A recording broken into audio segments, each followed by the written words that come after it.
7వ అధ్యాయం.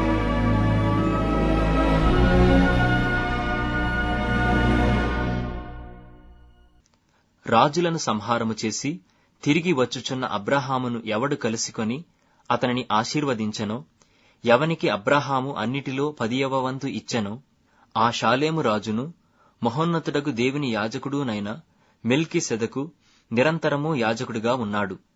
అతని పేరుకు మొదట నీతికి రాజనియు తరువాత సమాధానపు రాజనియు అర్థమిచ్చునట్టి షాలేము రాజని అర్థము. అతడు తండ్రి లేనివాడును తల్లి లేనివాడును వంశావళి లేనివాడును జీవితకాలమునకు ఆది అయినను జీవనమునకు అంతమైనను లేనివాడునయ్యుండి దేవుని కుమారుని పోలియున్నాడు. ఇతడెంత ఘనుడో చూడుడి. మూలపురుషుడైన అబ్రాహాము అతనికి కొల్లగన్న శ్రేష్టమైన వస్తువులలో 10వ వంతు ఇచ్చెను.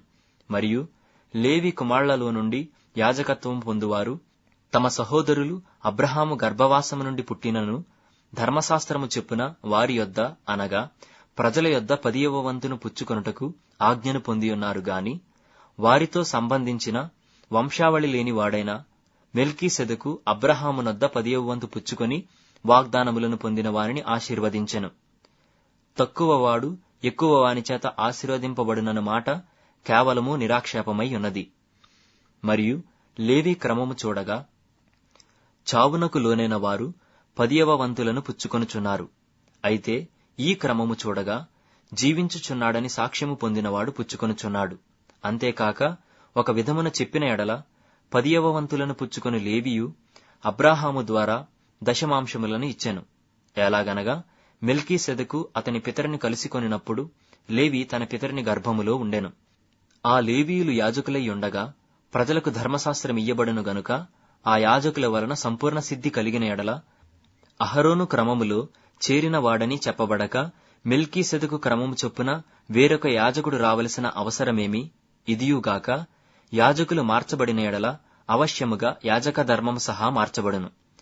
ఎవని గూర్చి ఈ సంగతులు చెప్పబడెనో ఆయన వేరొక గోత్రములో పుట్టెను. ఆ గోత్రములోని వాడెవడును బలిపీఠమునొద్ద పరిచర్య చేయలేదు.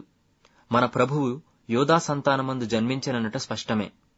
ఆ గోత్ర విషయములో యాజకులను గూర్చి మోషే ఏమీయూ చెప్పలేదు.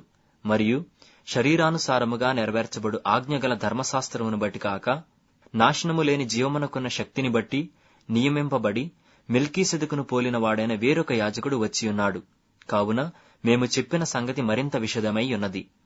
యాలయనగా నీవు నిరంతరము మెల్కీసెదెకు క్రమము చొప్పున యాజకుడివై ఉన్నావు అని ఆయన విషయమై సాక్ష్యము చెప్పబడెను. ఆ ధర్మశాస్త్రము దేనికిని సంపూర్ణ సిద్ధి కలుగజేయలేదు గనుక ముందియ్యబడిన ఆజ్ఞ బలహీనమైనందునను నిష్ప్రయోజనమైనందునను అది నివారణ చేయబడి ఉన్నది. అంతకంటే శ్రేష్టమైన నిరీక్షణ దాని వెంట ప్రవేశపెట్టబడెను. దీని ద్వారా దేవుని యొద్దకు మనము చేరుచున్నాము. మరియు ప్రమాణము లేకుండా యేసు యాజకుడు కాలేదు గనుక ఆయన మరి శ్రేష్టమైన నిబంధనకు పూటకాపాయెను. వారైతే ప్రమాణము లేకుండా యాజకులగుదురు గాని ఈయన నీవు నిరంతరము యాజకుడివై ఉన్నావని ప్రభువు ప్రమాణము చేసెను. ఆయన పశ్చాత్తాపపడడు అని ఈయనతో చెప్పిన వాని వలన ప్రమాణపూర్వకముగా యాజకుడాయెను.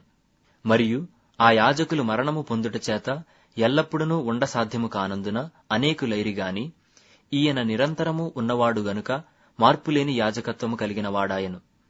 ఈయన తన ద్వారా దేవుని యొద్దకు వచ్చివారి పక్షమున విజ్ఞాపనము చేయుటకు నిరంతరము జీవించుచున్నాడు గనుక వారిని సంపూర్ణముగా రక్షించుటకు శక్తిమంతుడై ఉన్నాడు. పవిత్రుడును నిర్దోషియు నిష్కల్మషుడును పాపులలో చేరక ప్రత్యేకముగా ఉన్నవాడును ఆకాశమండలము కంటే మిక్కిలి హెచ్చైన వాడునైనా ఇట్టి ప్రధాన యాజకుడు మనకు సరిపోయినవాడు. ధర్మశాస్త్రము బలహీనత గల మనుషులను యాజకులనుగా నియమించును గాని ధర్మశాస్త్రమునకు తరువాత వచ్చిన ప్రమాణపూర్వకమైన వాక్యము నిరంతరమును సంపూర్ణ సిద్ధి పొందిన కుమారుని నియమించెను గనుక ఈయన ఆ ప్రధాన యాజకుల వలె మొదట తన సొంత పాపముల కొరకు తరువాత ప్రజల పాపముల కొరకును దినదినము బలులను అర్పింపవలసిన అవసరము గలవాడు కాడు. తన్ను తాను అర్పించుకొన్నప్పుడు ఒక్కసారే ఈ పని చేసి ముగించెను.